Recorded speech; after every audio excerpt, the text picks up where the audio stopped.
Good evening friends, welcome to my YouTube channel. आपका मेरे YouTube channel पे स्वागत है।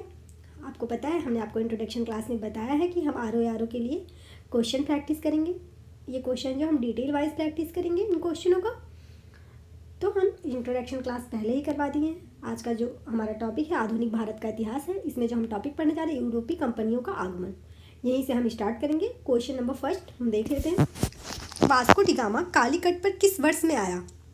1350 AD, 1498 AD, 1530 AD, 1612 AD। इसका जो राइट ऑप्शन है वो है ऑप्शन नंबर बी, 1498 ईस्वी में। मध्यकाल में जो सर्वप्रथम भारत में संबंध स्थापित करने वाले जो पुर्तगीज थे, वो वास्को डी गामा भारत के पश्चिमी तट पर स्थित जो एक बंदरगाह है कालीकट, वहाँ 20 मई 1498 को आए थे। ठीक, इन्होंने यहाँ पहुँचकर भारत के जो नए समुद्री मार्ग की खोज की थी। इन्होंने कालीकट का तत्कालीन जो शासक थे उस टाइम कालीकट में जो तत्कालीन शासक थे उनका नाम था जमोरियन ने वास्को डी गामा का स्वागत किया था बहुत अच्छी तरह से। ये पुर्तगाली व्यापारियों ने भारत में कालीकट में गोवा, दमन, दीव और हुगली के बंदरगाहों पर अपनी व्यापारिक कोठियाँ स्थापित की थी बहुत सारी।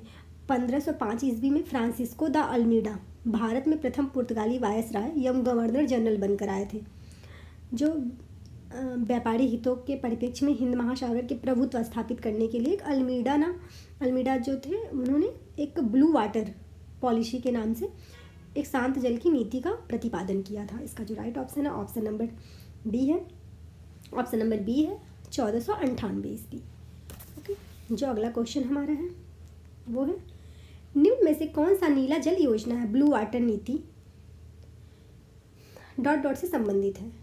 द अल्मीडा से, अल्बुकर्क से, डुप्ले से, रॉबर्ट क्लाइव से। अभी हमने आपको बताया जो द अल्मीडा थे, इन्होंने 1505 ईस्वी में फ्रांसिस्को द अल्मीडा ये भारत में पुर्तगाली वायस के रूप में गवर्नर जनरल बनकर आए थे। इन्होंने व्यापारिक हितों के परिप्रेक्ष्य में इन्होंने बताया कि व्यापारिक जो हित है उसे हिंद महासागर के प्रभुत्व स्थापित करने वाले ब्लू वाटर पॉलिसी नाम से, जो एक ब्लू वाटर था पॉलिसी नाम से एक जल शांति नीति का प्रतिपादन किया था इन्होंने। ठीक, इसका जो राइट ऑप्शन नंबर ए है द अल्मीडा। नेक्स्ट क्वेश्चन, मध्यकाल में सर्वप्रथम भारत से व्यापार संबंध स्थापित करने वाले कौन थे? डच, अंग्रेज, फ्रांसीसी या पुर्तगाली? जब मध्यकाल था तो सबसे पहले सर्वप्रथम जो है भारत में व्यापार स्थापित करने वाले कौन लोग थे? डच थे या अंग्रेज थे या फ्रांसीसी या पुर्तगाली? इसका जो राइट ऑप्शन नंबर डी, पुर्तगाली जो थे।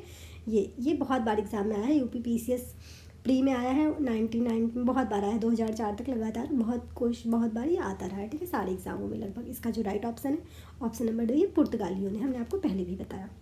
जो नेक्स्ट क्वेश्चन है वो है वास्को डी गामा भारत कब आया था? रिपीटेड क्वेश्चन है 1498 में।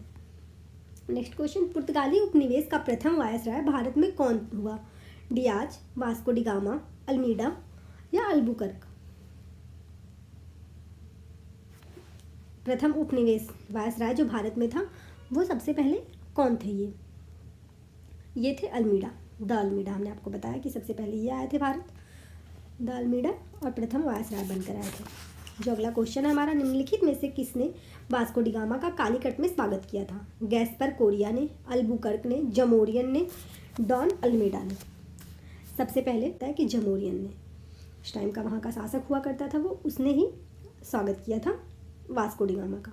नेक्स्ट क्वेश्चन, भारत में पुर्तगाली शक्ति का वास्तविक संस्थापक कौन था? Vasco da Gama, Albuquerque, Bartholomew Dias, George Oxenden? Bharat में जो पहले पुर्तगाली थे वो उसका वास्तविक संस्थापक कौन था? इसका जो राइट ऑप्शन है ऑप्शन नंबर बी है अल्बुकर्क। भारत में जो पुर्तगाली शक्ति का वास्तविक संस्थापक माना जाता है वो अल्बुकर्क को माना जाता है। 1509 से 1500 ईस्वी में इसने भारत में जो प्रादेशिक शक्ति के रूप में पुर्तगाली राज्य की स्थापना की थी। फरवरी 1510 में बीजापुर में आदिल शाही सुल्तान से गोवा को जीतना अल्बुकर्क की पहली महत्वपूर्ण उपलब्धि थी। इन्होंने सबसे पहले गोवा को जीत लिया था। गोवा की विजय दक्षिण पश्चिम समुद्र तट पर पुर्तगाली नौसैनिक प्रभुत्व का मुहर लगा दी गई थी। उस पर एक मुहर लग गई थी कि हाँ गोवा जीत लिया, ये पुर्तगाली नौसैनिकों के प्रभुत्व में है। इसके साथ इन्होंने क्या किया, भारत में जो क्षेत्रीय पुर्तगाली राज्य की स्थापना हुई थी। अल्बुकर्क ने भारत में पुर्तगालियों की, जो अल्बुकर्क थे ये भारत में पुर्तगालियों की संख्या में वृद्धि करने, उनकी बहुत सारी बस्तियां बसाने लगे, अलग अलग पुर्तगालियों को भारतीय महिलाओं के साथ विवाह करने के लिए भी प्रोत्साहित किया था। ये अल्बुकर्क ने। इसका जो right option number B right option है। नेक्स्ट क्वेश्चन, भारत में यूरोपियन शक्तियों के प्रवेश के संदर्भ में निम्न में से कौन सा कथन सही नहीं है? पुर्तगालियों ने 1999 में गोवा पर कब्जा किया था। अंग्रेजों ने अपना पहला कारखाना दक्षिण भारत के मछलीपट्टनम में लगाया था। पूर्वी भारत में अंग्रेजी कंपनी ने 1633 में उड़ीसा में कारखाना लगाया था। डिप्ले के नेतृत्व में फ्रांसीसियों ने 1746 में मद्रास पर कब्जा किया था। इसका जो राइट ऑप्शन है ऑप्शन नंबर ए, पुर्तगाली ने 1999 में भारत पर कब्जा किया था। ये गलत है। हमने आपको अभी बताया कि इन्होंने जो कब्जा किया था भारत में सबसे पहले 1510 ईस्वी में था। इन्होंने एक संधि की थी जो इस आदिल शाह सुल्तान जो थे उनसे गोवा को जीत लिया था अल्बुकर्क ने। वो जो ईयर था वो था 1510 ईस्वी थी, ठीक, ना कि 1499। तो ये गलत है। नेक्स्ट क्वेश्चन, इन पुर्तगालियों ने भारत में निम्नलिखित में से किस स्थान पर प्रथम दुर्ग का निर्माण किया था? अज्जी द्वीप में, कन्नानौर में, कोचीन में या फिर गोवा में? इन्होंने जो अपना, इसका जो राइट ऑप्शन है ऑप्शन नंबर सी है, कोचीन में। भारत ने जो पुर्तगाली थे वो भारत में अपना प्रथम जो दुर्ग स्थापित किए थे, यूरोपियन दुर्ग स्थापित किए थे, ये निर्माण अल्फांसो दा अल्बुकर्क ने किया था। इस समय वह गवर्नर नहीं था, लेकिन 1503 ईस्वी में उसने कोचीन में यह दुर्ग स्थापित कराया था। Option number C right option है। नेक्स्ट क्वेश्चन, किन यूरोपी ने भारत में सबसे पहले सामुद्रिक व्यापारिक केंद्र स्थापित किया? अंग्रेजों ने, फ्रांसीसियों ने, पुर्तगालियों ने या फिर डच ने? इसमें से कौन से यूरोपीयों ने सबसे पहले किया था? पुर्तगालियों ने। ठीक, इन्होंने सबसे पहले सामुद्रिक व्यापारिक केंद्र स्थापित किए थे। जो यूरोपीय शक्ति थी, सर्वप्रथम पुर्तगाली व्यापारियों ने भारत में सामुद्रिक व्यापार केंद्र स्थापित किया था। भारत में प्रथम जो पुर्तगाली वायसराय थे दा अल्मीडा 1509 ईस्वी में द्वीप पर अधिकार कर लिया था इन्होंने। और द्वीप के जो बहुत सारे अधिकतर के साथ इन्होंने पुर्तगाली हिंद महासागर में सबसे अधिक शक्तिशाली हो गया था ये। और पुर्तगालियों ने हिंद महासागर में होने वाले व्यापार पे एकाधिकार अपना स्थापित कर लिया था। यहाँ से गुजरने वाले अन्य जहाज से भी यह कर वसूल किया करते थे। नेक्स्ट क्वेश्चन, बंगाल की निम्नलिखित फैक्ट्रियों में से एक जो पुर्तगालियों द्वारा स्थापित की गई थी वह थी बंदेल, चिंसुरा, हुगली, श्रीरामपुर। इसमें से कौन सी ऐसी फैक्ट्री थी जो पुर्तगालियों द्वारा स्थापित की गई थी? इसका जो राइट ऑप्शन है वो है option number C, Hooghly. Hooghly में इन्होंने अपनी फैक्ट्री स्थापित की थी। जो नीनो डी कुल्हा था, पुर्तगाली गवर्नर था ये नीनो डी कुल्हा, 1529 से 1538 ईस्वी तक मद्रास के निकट सैन थॉमी में और बंगाल में हुगली में पुर्तगाली बस्तियां स्थापित कर भारत के पूर्वी समुद्री तट पर पूरा पूर्वी समुद्री तट और पुर्तगाली वाणिज्य का विस्तार किया। इसने 1534 ईस्वी में पुर्तगाली ने बंगाल के शासक गियासुद्दीन महमूद शाह से सतगांव और चटगांव में अपनी फैक्ट्रियां स्थापित करने की अनुमति प्राप्त की थी। बाद में जब संपूर्ण बंगाल में अनेक पुर्तगाली बस्तियां स्थापित हो गईं, तब चटगांव, जिसे पुर्तगाली जो महान बंदरगाह के रूप में जाना जाता था, उनके द्वारा प्रयुक्त किया जाता था। किंतु 16वीं शताब्दी में सतगांव का पतन हो गया था। उसका स्थान हुगली ने ले लिया था। चिंसुरा ने डचों में, गुत्ता बुश नाम था उसका, किले का निर्माण कराया था जो श्रीरामपुर डेनिसों का प्रमुख केंद्र बन गया था। इसका राइट ऑप्शन नंबर सी है, हुगली। नेक्स्ट क्वेश्चन, पांडिचेरी वर्तमान में पुडुचेरी के संदर्भ में निम्नलिखित कथनों पर विचार करें। पांडिचेरी का कब्जा करने वाली पहली यूरोपीय शक्ति पुर्तगाली थे। पांडिचेरी पर कब्जा करने वाली दूसरी यूरोपीय कंपनी फ्रांसीसी थे। अंग्रेजों ने कभी पांडिचेरी पर कब्जा नहीं किया। उपरोक्त में से कौन सा कथन सही है? इसका जो राइट ऑप्शन है ऑप्शन नंबर ए है, केवल पहला सही है। पांडिचेरी पर कब्जा करने वाली पहली यूरोपीय जो कंपनी थी या शक्ति थी वो पुर्तगाली थे। पांडिचेरी पर पुर्तगालियों ने अपना उपनिवेश स्थापित किया था। इन्होंने क्या किया, डेन्स और डचों को अपनी व्यापारिक कोठियाँ स्थापित करने के लिए कह दी थी। इनसे अपनी व्यापारिक कोठियाँ स्थापित की, जिसके बाद 1673 ईस्वी में फ्रांसीसियों ने यहाँ अपनी बस्ती स्थापित की और अंग्रेजों ने भी पांडिचेरी में 1793 में कब्जा कर लिया था और 1814 में पेरिस की संधि के तहत इसे फ्रांस को सौंप दिया गया था। यह केवल इसमें से जो इसे फ्रांस को सौंप दिया गया था 1814 ईस्वी में। इसका राइट ऑप्शन नंबर ए है, केवल फर्स्ट वन सही है। नेक्स्ट क्वेश्चन, हुगली को बंगाल की खाड़ी में समुद्री लूटपाट के लिए किसने अड्डा बनाया था? पुर्तगालियों ने, फ्रांस वासियों ने, डेनमार्क वासियों ने, फिर अंग्रेजों ने? किसने जो है हुगली को बंगाल की खाड़ी में समुद्री लूटपाट का अड्डा बना दिया था? इसका राइट ऑप्शन नंबर बी, फ्रांसीसियों ने जो है वो बंगाल की खाड़ी को समुद्री लूटपाट के लिए अड्डे के रूप में इस्तेमाल किया था, लूटपाट करने लगे थे यहाँ ये लोग फ्रांसीसियों ने, जो फ्रांसीस वासियों ने, उन्होंने। Option number B right option है। नेक्स्ट क्वेश्चन, बंगाल की खाड़ी में समुद्री डकैती हेतु हुगली का उपयोग कौन करता था? डच, फ्रांसीसी, पुर्तगाली, अंग्रेज, उपरोक्त में से कोई नहीं या उपरोक्त में से एक से अधिक। इसका जो right option option number C है, पुर्तगाली। जो पुर्तगाली थे इन्होंने सबसे पहले हुगली को डकैती का अड्डा बना दिया था। नेक्स्ट क्वेश्चन, निम्नलिखित में से कौन कलकत्ता का संस्थापक था? Charles Eyre, Charles Charnock, Gerald Aungier, William Norris. कौन कोलकाता का सबसे पहला संस्थापक था? जॉब चार्नॉक थे, यही कोलकाता के सबसे पहले संस्थापक थे। Option number B right option है इसका। कासिम बाजार की जो फैक्ट्री के प्रमुख जॉब चार्नॉक ने, कासिम बाजार की फैक्ट्री के ये प्रमुख थे। अंग्रेजों के केंद्र के लिए हुगली का स्थान जो था ये सुतनौती, कलकत्ता स्थल को चुना गया था, उसे ही कलकत्ता का संस्थापक माना जाता है। पर ऐसा है कि 2003 में दिए गए अपने निर्णय में कलकत्ता उच्च न्यायालय की एक खंडपीठ ने जॉब चार्नॉक को कलकत्ता का संस्थापक ना मानते हुए उन्होंने कलकत्ता जॉब चार्नॉक के आगमन से पूर्व ही अस्तित्व में आ गया था। उन्होंने बताया 2003 में जो उच्च न्यायालय कोलकाता है उन्होंने बताया, तथा इस आधार पर कोलकाता के जो संस्थापक 24 अगस्त 1690 दिवस को ही नहीं माना जा सकता है, तो उसी को ही नहीं माना जा सकता, कुछ और भी हो सकता है। Job Charnock. Next question, Calcutta किसने बसाया? जॉन सरमैन ने, वास्को डी गामा ने, वारेन हेस्टिंग्स ने या जॉब चार्नॉक ने? कलकत्ता बसाया था किसने? इसका जो राइट ऑप्शन है ऑप्शन नंबर डी है। हमने आपको पहले भी बताया कि जॉब चार्नॉक, लेकिन कलकत्ता की जो उच्च न्यायालय है वो नहीं मानती इस बात को। Option number D right option. Next question, Bharat के साथ व्यापार के लिए सर्वप्रथम संयुक्त पूंजी कंपनी किन लोगों ने आरंभ की? पुर्तगालियों ने, डच ने, फ्रेंच ने या फिर डेनिश ने? भारत के साथ व्यापार के लिए सर्वप्रथम जो संयुक्त पूंजी कंपनी थी वो किन लोगों ने आरंभ की थी? इसका जो राइट ऑप्शन है ऑप्शन नंबर बी है, डच। भारत के साथ व्यापार के लिए सर्वप्रथम संयुक्त जो पूंजी कंपनी थी वो 1599 ईस्वी में लंदन में स्थापित अंग्रेजी ईस्ट इंडिया जो कंपनी थी, the governor and company of merchants of London training into the East Indies, इसका नाम रखा गया था। इसके बाद 1602 में डच ने हॉलैंड संसद द्वारा पारित प्रस्ताव में एक संयुक्त डच ईस्ट इंडिया कंपनी की स्थापना का जो उत्तर है वो बी सही है। इसमें ब्रिटेन अगर होता तो वो सही होता, लेकिन ब्रिटेन नहीं है, इसलिए इसका जो राइट ऑप्शन है वो है ऑप्शन नंबर बी। ठीक, इन विकल्पों में ब्रिटेन होना चाहिए था बट वो नहीं है। नेक्स्ट क्वेश्चन, निम्नलिखित कथनों में से कौन सा एक सही है? आधुनिक कोची भारत की स्वतंत्रता तक डच उपनिवेश था। डचों ने पुर्तगालियों को पराजित किया और आधुनिक कोची में उन्होंने फोर्ट विलियम्स का निर्माण किया। आधुनिक कोची पहले डच उपनिवेश था जिस पर बाद में पुर्तगालियों का अधिकार हो गया। आधुनिक कोची कभी भी ब्रिटिश उपनिवेश का भाग नहीं था। इसका जो right option option number B है।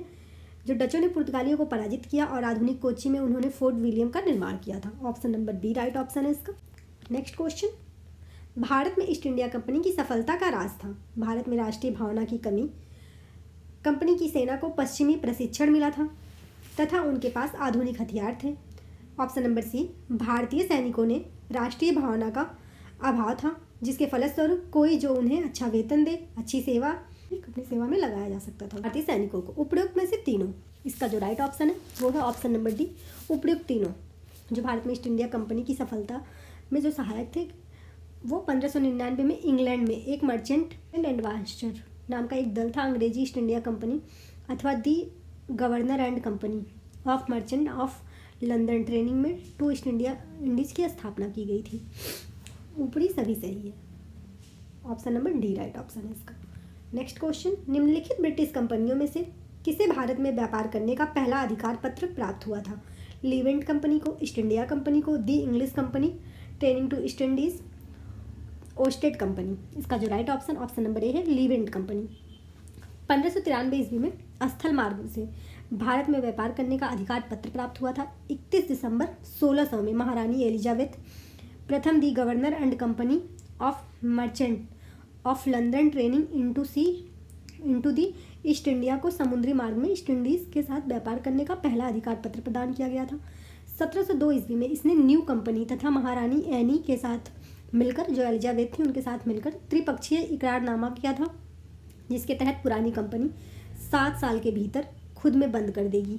तथा 1709 में दोनों कंपनियों ने मिलकर एक नए नाम united company of merchant of England trading to the East Indies के रूप में अपने व्यापार को बढ़ाएगा, ऐसा कहा गया था उसमें। ईस्ट इंडिया कंपनी के नाम पर प्रसिद्ध हुई थी।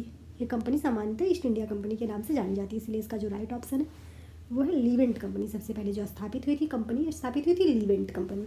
उसके बाद ये बाद में ईस्ट इंडिया कंपनी हो गई थी।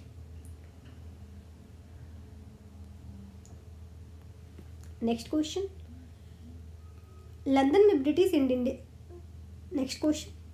ब्रिटिश ईस्ट इंडिया कंपनी के गठन के समय भारत का निम्नलिखित में से कौन सा बादशाह था? अकबर, जहांगीर, शाहजहां, औरंगजेब। जब लंदन में ईस्ट इंडिया कंपनी की स्थापना हुई तो उस समय भारत में कौन शासन कर रहा था? अकबर। 1599 में लंदन के जो कुछ व्यापारी थे, लॉर्ड मेयर की अध्यक्षता में एक सभा का आयोजन किया गया था। इसमें पूर्वी द्वीप समूह के साथ व्यापार करने की योजनाएं तैयार की गई थी। इन व्यापारियों से पूर्व देशों के साथ व्यापार करने के आशय से 1599 में एक कंपनी का गठन हुआ था। इसका नाम governor and company of merchant of London training into the east India रखा गया था। जब ये हुआ था तब इस समय भारत का जो बादशाह था वो 1556 से 1605 ईस्वी तक अकबर थे, तो उस समय अकबर थे। ऑप्शन नंबर ए राइट ऑप्शन है। नेक्स्ट क्वेश्चन, निम्नलिखित में से किस अंग्रेज अधिकारी ने पुर्तगालियों को श्वाली के स्थान से हराया था? विलियम हॉकिंस ने, थॉमस वेस्ट ने, थॉमस रो ने, जोसिया चाइल्ड ने। इसमें से कौन से अंग्रेज अधिकारी थे जिन्होंने पुर्तगाली को हरा दिया था?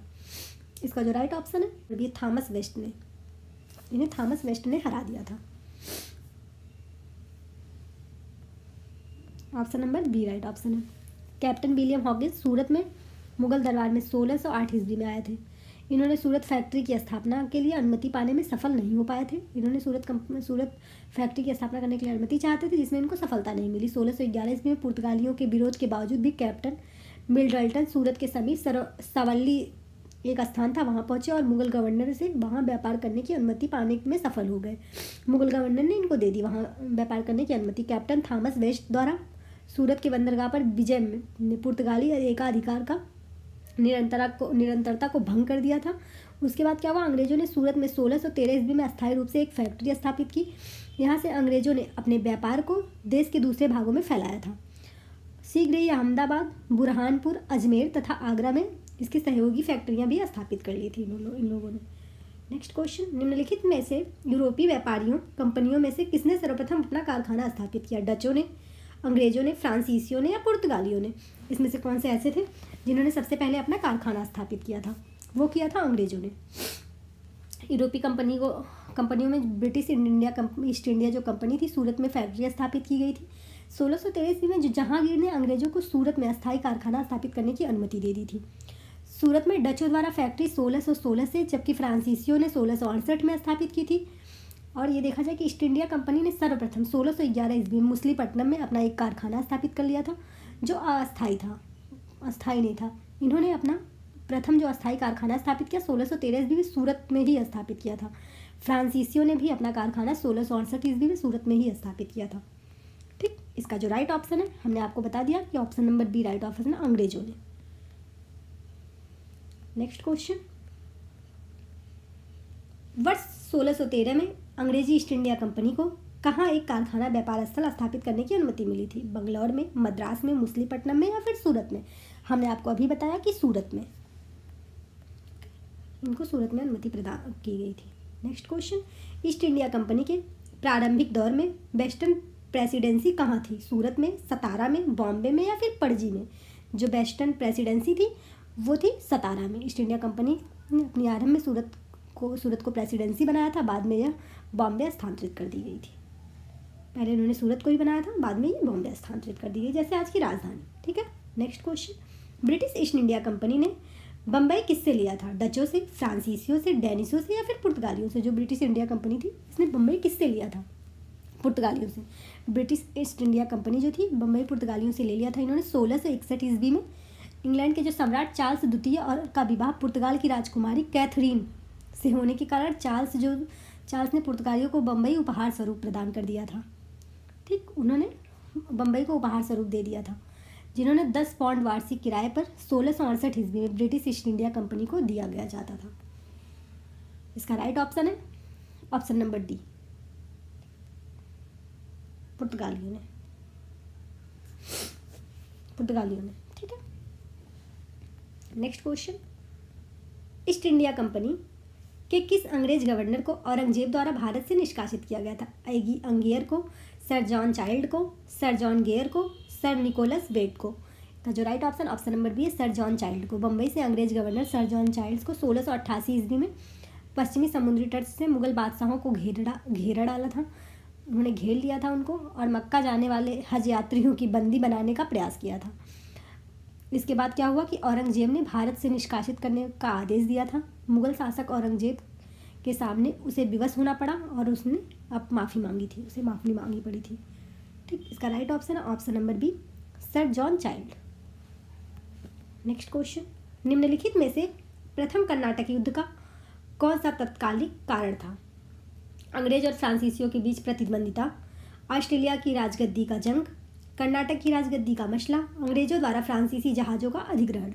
का जो राइट ऑप्शन नंबर डी, अंग्रेजों द्वारा फ्रांसीसी जो जहाज़ थे उनका अधिग्रहण करना। कर्नाटक में प्रथम युद्ध 1746 से 1748 ईस्वी तक। ऑस्ट्रिया के उत्तराधिकार युद्ध जो 1740 में आरंभ हुआ था, यह विस्तार मात्र था, सिर्फ विस्तार के लिए ये युद्ध हुआ था। गृह सरकारों ने आज्ञा के विरुद्ध ही दोनों दलों को, अंग्रेज तथा फ्रांसीसी, 1746 में युद्ध प्रारंभ हो गया था। अंग्रेज कैप्टन बार्नेट के नेतृत्व में अंग्रेजी सेना द्वारा कुछ फ्रांसीसी जहाज़ों पर अधिकार कर लेना युद्ध का तत्कालीन कारण था। कर्नाटक युद्ध में किनके मध्य लड़ा गया था? तत्कालीन उसके युद्ध का जो कारण था वो था फ्रांसीसी जहाज़ों को हड़प लेना, ठीक। Option number D right option है। जो हमारा नेक्स्ट क्वेश्चन है वो है, कर्नाटक युद्ध किन किन के मध्य लड़ा गया था? अंग्रेज और फ्रांसीसी के मध्य, अंग्रेज व डच के मध्य, अंग्रेज व मराठों के बीच, हैदर अली व मराठों के बीच? इसका जो राइट ऑप्शन है वो है ऑप्शन नंबर ए, अंग्रेज और फ्रांसीसियों के बीच जो ये लड़ा गया था, कर्नाटक का पहला युद्ध लड़ा गया था, जो प्रथम युद्ध हुआ था 1746 से 1748 ईस्वी तक। ऑप्शन नंबर ए राइट ऑप्शन। नेक्स्ट क्वेश्चन, सूची 1 और सूची 2 को मिलाना है, ठीक। जो प्रथम कर्नाटक युद्ध हुआ था, फर्स्ट का जो है वो है चौथा। जो तृतीय कर्नाटक युद्ध हुआ था, तृतीय कर्नाटक युद्ध कहाँ हुआ? तृतीय कर्नाटक युद्ध पेरिस की संधि का अंत।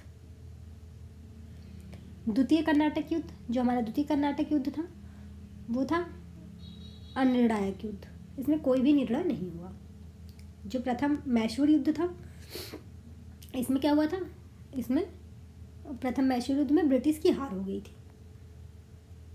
अब देख लीजिए कौन सा, पहले का चौथा। ऑप्शन नंबर सी एक ही ऑप्शन में है, यानी option number C right option है। नेक्स्ट क्वेश्चन, निम्नलिखित में से कौन सा एक सही सुमेलित है? कर्नाटक का प्रथम युद्ध 1746 से 1748 ईस्वी में, कर्नाटक का द्वितीय युद्ध 1750 से 52 ईस्वी में, कर्नाटक का तृतीय युद्ध 1758 से 63 ईस्वी तक, पानीपत का तृतीय युद्ध 1761 में। इसका जो राइट ऑप्शन है ऑप्शन नंबर बी है, कर्नाटक का द्वितीय युद्ध 1750 से 1752 ईस्वी में। इसमें पूछा कौन सा सुमेलित नहीं है, बाकी सब तो सुमेलित है। इसमें पूछा कौन सा सुमेलित नहीं है, आप हमेशा क्वेश्चन में ध्यान दें, नहीं पूछ रहे यहाँ, तो बाकी सब तो सुमेलित है। कर्नाटक का जो द्वितीय युद्ध है ये सुमेलित नहीं है, ऑप्शन नंबर बी रॉन्ग है। वैसे क्वेश्चन के हिसाब से ऑप्शन नंबर बी ही राइट ऑप्शन है। जो प्रथम कर्नाटक का युद्ध हुआ था 1746 से 1748 ईस्वी में हुआ था। कर्नाटक का जो द्वितीय युद्ध हुआ था 1749 से 1754 ईस्वी तक हुआ था। जो कर्नाटक का तृतीय युद्ध हुआ था 1758 से 1763 तक हुआ था। जो पानीपत का तृतीय युद्ध हुआ था 1761 में हुआ था। भारत और अंग्रेजी फ्रांसीसियों के बीच ये लड़े गए थे। युद्ध कर्नाटक युद्ध के नाम से जाना जाता है। Okay, option number B right option है।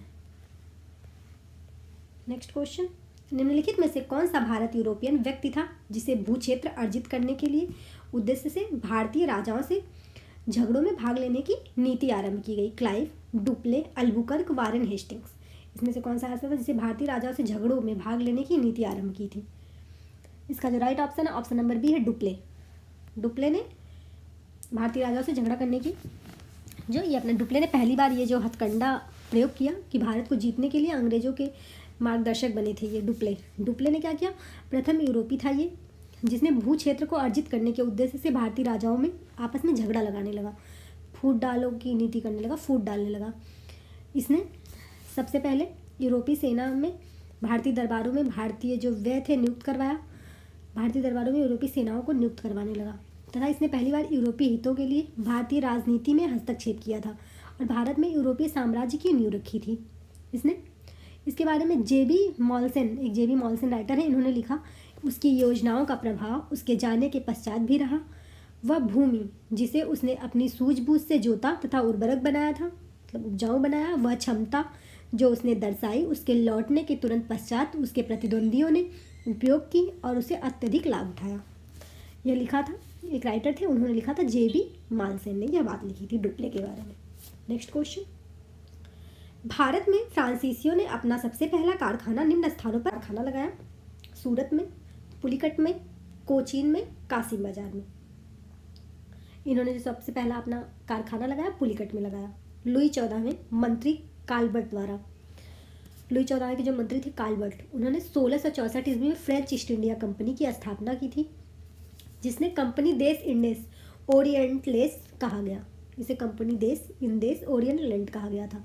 फ्रांसीसी कंपनी का जो निर्माण है राज्य द्वारा हुआ था, राज्य ही इसका सारा खर्चा देता था। 1667 ईस्वी में फ्रांसीसी कैरो के नेतृत्व में एक अभियान दल भारत को में रवाना हुआ था, जिसने 1668 में सूरत में अपने पहले व्यापारिक कारखाने की स्थापना की थी। ठीक, Pulicat, option number B right option है। नेक्स्ट क्वेश्चन, फ्रांसीसी ईस्ट इंडिया कंपनी स्थापित हुई लुई 14वें के शासनकाल में, लुई 13वें के शासनकाल में, लुई 15वें के शासनकाल में, लुई 16वें के शासनकाल में। इसका जो राइट ऑप्शन नंबर है लुई 14वें के शासनकाल में। हमने आपको अभी बताया कि लुई 14वें के शासनकाल में 1664 ईस्वी में ईस्ट इंडिया कंपनी की स्थापना हुई थी। ऑप्शन नंबर ए राइट ऑप्शन है।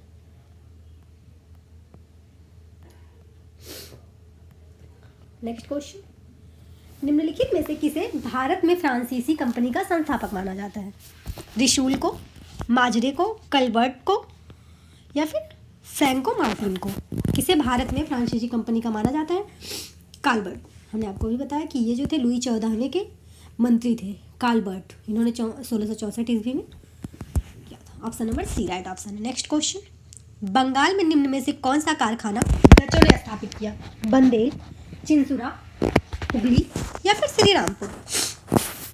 पीछे हमने बात की थी, इसका जो राइट ऑप्शन है बी और सी दोनों होगा, चिंसुरा और हुगली दोनों। डचों ने बंगाल में जो पहली कंपनी पिपली में 1627 ईस्वी में स्थापित की थी। कुछ दिन वहाँ डच ने पिपली से बालासोर चले गए थे ये लोग। बंगाल में डचों ने 1635 से प्रारंभ कर 1656 के बीच कुछ समय तक हुगली में अपनी फैक्ट्री का संचालन किया था। 1656 से हुगली में एक गांव चिंसुरा है, हुगली में ही स्थापित है ये गांव चिंसुरा। 1653 ईस्वी में वहाँ फैक्ट्री स्थापित कर ली। डचों का जो व्यापार का मुख्य केंद्र था वही बना चिंसुरा।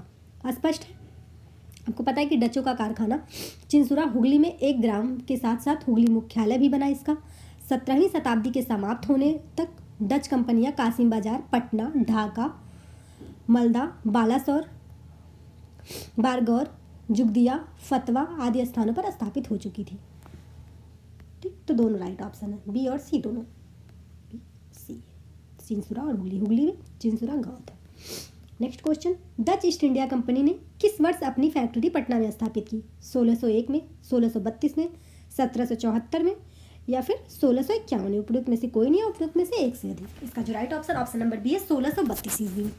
बंगाल में एक समृद्ध व्यापार की तरफ आकर्षित हो डचों ने 1615 से 1629 ईस्वी तक असफल प्रयास किए थे। बंगाल में व्यापार का शुभ अवसर उन्हें 1632 में प्राप्त हुआ था। 1629 तक उन लोग प्रयास करते रहे लेकिन व्यापार नहीं कर पाए वहाँ। यहाँ इनको 1632 में व्यापार का करने का अवसर प्राप्त हुआ। सबसे पहले इन्होंने क्या किया, पटना में डच ईस्ट इंडिया कंपनी का प्रवेश हुआ था। पटना में डच फैक्ट्री की स्थापना 1632 ईस्वी में हुई थी। इसके कई प्रमाणिक साक्ष्य हैं और कई नहीं भी हैं कि प्रमाणित नहीं मिला भी है कि हाँ 1632 में ही स्थापित हुई थी। ओम प्रकाश ने 1638 में पटना में, एक इतिहासकार थे ओम प्रकाश, उन्होंने 1638 में पटना में डच फैक्ट्री की स्थापना के संबंध में कुछ तथ्य बताए थे, कुछ तथ्य प्रस्तुत किए थे जो आर्थिक तंगी के कारण उसी वर्ष बंद हो गई। वर्तमान में डच फैक्ट्री का वह स्थान जो पटना कॉलेज के नाम से जाना जाता है, जो पटना का कॉलेज है उसे इन्होंने बताया कि इतिहासकार थे ओम प्रकाश, इन्होंने बताया कि वहाँ पटना डच फैक्ट्री की स्थापना हुई थी लेकिन वो आर्थिक तंगी के कारण वो फैक्ट्री तुरंत बंद हो गई थी। इस समय वहाँ पटना कॉलेज है। इसका जो राइट ऑप्शन है ऑप्शन नंबर बी है, 1632 ईस्वी में। कोई अथेंटिक प्रूफ नहीं है इसका। नेक्स्ट क्वेश्चन, फ्रांसीसी वन में शक्ति आंदोलन स्थापित करने में असफल रहे क्योंकि डुप्ले सक्षम सेनापति नहीं था, अंग्रेजों की फौज शक्तिशाली थी, भारतीय लोग फ्रांसीसियों को पसंद नहीं करते थे, पांडिचेरी सामरिक केंद्र था। इसका जो राइट ऑप्शन है वो है ऑप्शन नंबर बी, अंग्रेजों की फौज शक्तिशाली थी। फ्रांसीसियों की पराजय का जो ये मुख्य कारण था वो क्या था कि उनकी जो सेना थी वो कमज़ोर थी। वाल्टेयर के अनुसार ऑस्ट्रिया के उत्तराधिकारी युद्ध के समय फ्रांस जल शक्ति का इतना हार्स हुआ था कि सप्तवर्षीय युद्ध के समय उनके पास एक भी जलपोत नहीं था। दूसरी ओर अंग्रेज के पास एक शक्तिशाली सेना थी, बहुत भयंकर। इसका right option option number B है। क्या था, इनका सेना कमजोर थी। नेक्स्ट क्वेश्चन, सूची 1 और सूची 2 को मिलाना है। अंग्रेज जो है डच, फ्रांसीसी और पुर्तगाली। सबसे पहले पुर्तगाली, फिर डच, फिर अंग्रेज, फिर डेन, फिर फ्रांसीसी। ठीक, इसका जो राइट ऑप्शन है वो है ऑप्शन नंबर बी, पहले पुर्तगाली, फिर पुर्तगाली, डच, अंग्रेज, डेन और फ्रांसीसी। Option number B right option है, पहले पुर्तगीज थे। नेक्स्ट क्वेश्चन, उस क्षेत्र की पहचान करें जहां यूरोपवासियों को सर्वोत्तम सोरा और अफीम प्राप्त हुआ था। सबसे पहले यूरोपवासियों को सोरा और अफीम कहाँ से प्राप्त हुआ था? बिहार से, गुजरात से, बंगाल से या फिर मद्रास से। इनको सबसे पहले जो सोरा और अफीम प्राप्त हुआ था यूरोपवासियों को, ये हुआ था ऑप्शन नंबर ए राइट ऑप्शन है, बिहार से। नेक्स्ट क्वेश्चन, अंग्रेजी शासनकाल में भारत का कौन सा क्षेत्र अफीम उत्पादन हेतु प्रसिद्ध था? बिहार, दक्षिण भारत, गुजरात, असम। कौन सा क्षेत्र ऐसा था जो सबसे ज़्यादा प्रसिद्ध था अफीम उत्पादन के लिए? Assam. Option number D right option है इसका, असम जो था वो सबसे ज़्यादा प्रसिद्ध था। सॉरी, इसका जो राइट ऑप्शन है ऑप्शन नंबर ए है, बिहार। जो बिहार था वो सबसे ज़्यादा अफीम उत्पादन के लिए प्रसिद्ध राज्य था। नेक्स्ट क्वेश्चन, निम्नलिखित यूरोपियों में से कौन सा एक स्वतंत्रता पूर्व भारत में व्यापारी के रूप में सबसे अंत में आया था? डच, इंग्लिश, फ्रांसीसी, पुर्तगाली। सबसे अंत में व्यापारी के रूप में कौन से यूरोपीय आए थे? इसका जो राइट ऑप्शन है ऑप्शन नंबर सी है, फ्रांसीसी। स्वतंत्रता पूर्व आए थे ये। 16वीं 17वीं शताब्दी में यूरोप में अनेक राष्ट्रों का जो एक व्यापार, समय समय पर व्यापारों का उद्देश्य भारत में आते जाते गए ये लोग। यूरोपी में सबसे पहले 1498 में, पुर्तगाली 1605 में, डच जो आए 1608 ईस्वी में, अंग्रेज 1664 ईस्वी में। इन लोगों का लगातार आगमन होता रहा। इस प्रकार जो सबसे पहले जो आए, सबसे अंत में जो आए वो फ्रांसीसी आए थे। Option number C right option है। नेक्स्ट क्वेश्चन, निम्नलिखित में से किन स्थानों पर डचों ने अपने व्यापारिक अड्डे स्थापित किए थे? नागपट्टनम, चिंसुरा, मछलीपट्टनम, सूरत, भरूच, आगरा, कोचीन, अहमदाबाद, पटना, ये ऊपर सभी। इसका जो right option option number D, सभी जगह इन लोगों ने अपनी, सारी जगहों पे इन लोगों ने अपने अड्डे बनाए थे। Option number D right option है, कुछ छोड़ा नहीं किसी जगह को। नेक्स्ट क्वेश्चन, निम्नलिखित पर विचार करें। मृदा के स्वरूप, तया उपज के गुण का मूल्यांकन, युद्ध में चलती फिरती तोपों का उपयोग, तंबाकू और लाल मिर्च की खेती, उपरोक्त में से कोई नहीं। अंग्रेजों की भारत में देन थी। उपरोक्त में से कौन सा अंग्रेजों की भारत में देन थी? इसका जो राइट ऑप्शन है वो है ऑप्शन नंबर डी, कोई भी नहीं इसमें से। मृदा के स्वरूप, जो उपज के गुणों के आधार पर भूमि जो राजस्व का मूल्यांकन अंग्रेजों में शेरशाह सूरी तथा अकबर के द्वारा किया जा चुका था। भारत में तंबाकू और लाल मिर्च की खेती पुर्तगालियों की देन थी। और चलती फिरती जो तोपों का प्रचलन मुगल काल में भी था। अकबर के आयुध निर्माण कारखाने में तमाम प्रकार की बड़ी छोटी तोपें तैयार की जाती थी। इस प्रकार इसमें से अंग्रेजों की कोई भी देन नहीं है। Option number D right option है, अंग्रेजों की कुछ भी देन नहीं था इसमें से। नेक्स्ट क्वेश्चन, आज का लास्ट क्वेश्चन, किसने ईस्ट इंडिया कंपनी के बारे में यह टिप्पणी की कि एक असंगति है परंतु यह उस व्यवस्था का भाग है जहां सबकी असंगत है? वारेन हेस्टिंग्स ने, जेवी मैकाले ने, लॉर्ड क्लाइव ने या हेनरी डुडांस ने? का जो right option option number B है, जेवी मैकाले ने। लॉर्ड मैकाले ब्रिटेन के राजनीतिक कवि तथा इतिहासकार माने जाते हैं। थे ये, ठीक। 1834 ईस्वी से 1834 में 1838 तक वह भारत की सुप्रीम काउंसिल में लॉ मेंबर तथा लॉ कमीशन का प्रधान रहा है। प्रसिद्ध दंड विधान ग्रंथ की दी इंडियन पीनल कोड की पांडुलिपि इसी ने तैयार की थी, इसी ने बनाई थी, उसे पांडुलिपि में तैयार की थी। अंग्रेजी को भारत में सरकारी भाषा तथा शिक्षा का माध्यम और यूरोपीय साहित्य, दर्शन तथा विज्ञान को भारतीय शिक्षा को लक्ष्य बनाने में इसकी महत्वपूर्ण भूमिका थी। ईस्ट इंडिया कंपनी की नीतियों पर टिप्पणी करते हुए मैकाले ने कहा था कि कंपनी एक असंगति है, परंतु यह उस व्यवस्था का भाग है जहां सब कुछ असंगत हो रहा है। ठीक, इसका राइट ऑप्शन नंबर बी है, जे.बी. मैकाले। ठीक है, आज के लिए बस इतना ही। मिलते हैं नेक्स्ट वीडियो में। आप चैनल को सब्सक्राइब कर लें, बेल आइकन को प्रेस कर लें ताकि नोटिफिकेशन आपको मिले और आप हमसे जुड़ सकें। Thank you for watching this video. मिलते हैं नेक्स्ट वीडियो में।